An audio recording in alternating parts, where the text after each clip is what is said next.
There YouTube, this is SCL0320 representing JVS. So I'm back again for another open discussion about Suicide Squad. I know I've been having like set after set after set. As I've expressed multiple times, I gave the movie a 7.8 out of 10. I actually had a fun time at the theaters. The last video that I did do, more on the controversial side because I was really passionate about this other alternate version that I felt that the movie really talked about. And so today, there's two different big headlines that kind of came out, and one of them was about Aquaman, which I'll talk about that in the next video.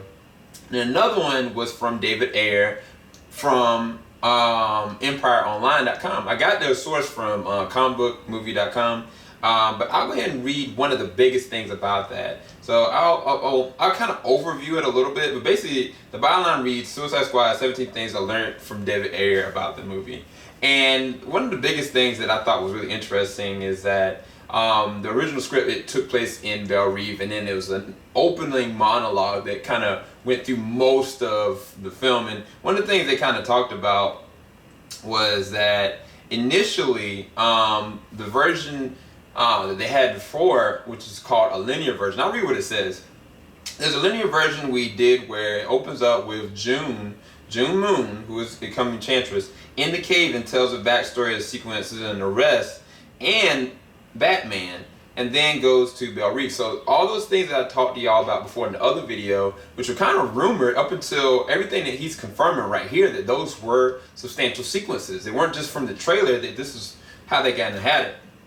Honestly, there were, what he says, he kind of goes on to, honestly, there were maybe 6 or 7 different versions of the film.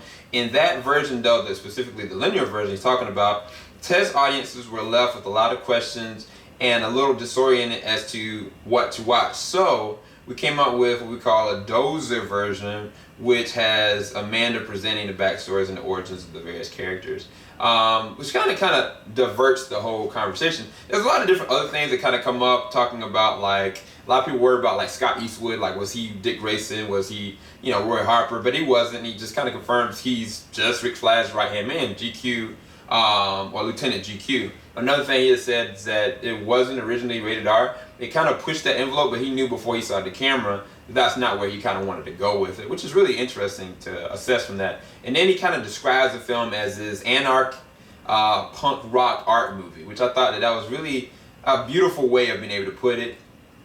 He goes into a lot of other things. I don't want to overview everything. I just want to talk about the main reason why you're here, which to me, I loved it because he said one thing before this. I'll save the best for last. One of the things he said, a lot of critics were having issues about the little amount that Jared Leto was in the film. This is what he had to say, because the only time he said is like, you know, I kind of dismissed the fact that all these other sequences were there. This kind of saved face a little bit. I think there was a lot of expectation of what the film should have been, okay?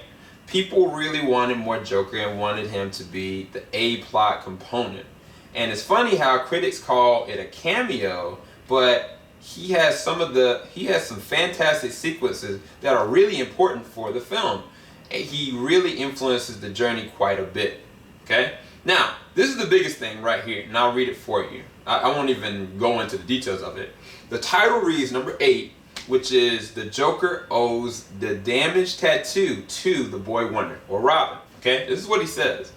This sort of this is sort of my personal thing, and maybe less about a larger connection, but the Joker killed Robin, okay? And Batman basically smashes his teeth out and locks him up in Arkham Asylum. That alone, where does he get that assessment? Where does that come from? Because one of the biggest things that I was kind of talking about, which is whatever this alternative version is that there's a lot of central focus with Harley and with Joker. One of the biggest things that everybody's been talking about is there's an indicator in an Easter egg, kind of like showing one of the tattoos of what Harley Quinn had, that indicated she had some kind of involvement in the death of Robin, you know? And even like when I looked at Batman vs. Superman, I was thinking, okay, they're having Suicide Squad, maybe this is gonna, you know, explain what happened to Robin, you know? Because it had ha, jokes on you, Batman. This is kind of just left there, and we're left to assess what it is, right? And I'll read the rest of what you got to say, but from my internal perspective, okay, you have this position set up well with a lot of sequences with the Joker, a lot of sequences with Harley Quinn. Was it really before more centered towards what the driving force behind what everything that Joker had did that pushed Batman to this level, and all the characters are kind of like, you know, a catalyst of what happened from that? And it's interesting because the way that they initially described it before was that all the different villains were affected by Batman. You know, they had their own, you know, prejudice against them, but it also shows, even when he wrote in this, or what he said, is that there were sequences of him taking down every single one of them. So, I mean, for me, I think that the whole Enchantress part was kind of like something that they used for a plot device, more so, not so much the villain. And I think that there was more to it than that. I don't want to say that there's a Jason Todd story that they just cut out. I don't want to say that because he never said that. But for him to bring this up of his own assessment of what happened to Joker's face, and for him to openly say that, like, where does that come from? He's the one that wrote the movie, right? So I'll read the rest of it instead of going into all this babble, because I hate ranting. I don't want to come off as, you know, the wrong way. And from after what he said, locks up Joker in Arkham Asylum. It's in the asylum where Joker would have done damaged tattoo as a message to Batman saying, "You damaged me." Now, this is what he goes on to say, though. "I was so beautiful before, and now you destroyed my face." That's where the grill comes from. And that's from David Ayer's mouth.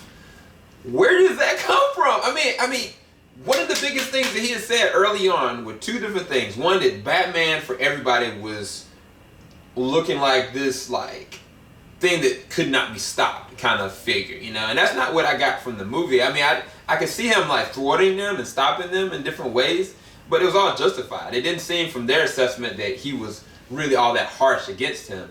But reading this, I mean, the other thing was that there's a reason for the tattoos. That was one of the big things that David Ayer said ahead of time. And this is one of the defining ones for the main tattoo that I thought was irrelevant to all the other tattoos. I thought everything else was like, whatever. You know, I even assessed that probably Batman knocked out his teeth. And that makes sense why he has his face like this. And the reason why he can't smile the way he wants to, he's got this self-loathing about the fact of how he looks now, which is interesting because there's scars all over him. So that makes sense. But for that to be the case, it's like, okay, he killed maybe Jason Todd. He killed a Robin. Batman gets in a fight with him, smashes his face up, and his response back to that is this, you know? Dude, I don't know, but all I can say is that I need to know where this kind of statement would kind of just come from. I know he said that this is sort of my personal thing, but he wouldn't just say that. Maybe they're leaving this for another movie. Maybe this is going to be left over for Ben Affleck's movie. Who knows? I don't know. But for them to make a statement like that, I think that's one of the biggest statements that I've heard him say in any kind of way, because everything else has kind of been like, you know, he's kind of moved it this way or that way. For saving face, I wouldn't even have said this because it would leave me ahead. It's like, okay, for you to make that statement, you've appointed that this is something that was substantial to your story and what you were thinking ahead of time. So how does this play in later on, you know? Especially if they're leaving it open with Batman vs. Superman, they're leaving it open with this. Is the Ben Affleck movie going to take place before Suicide Squad? I don't know. Anyway, I just want to give y'all that little tidbit. I thought that was really great news. I'm about to go into this Aquaman information real quick. Keep it locked. JVS, we ain't going to stop. Y'all have a blessing. Peace.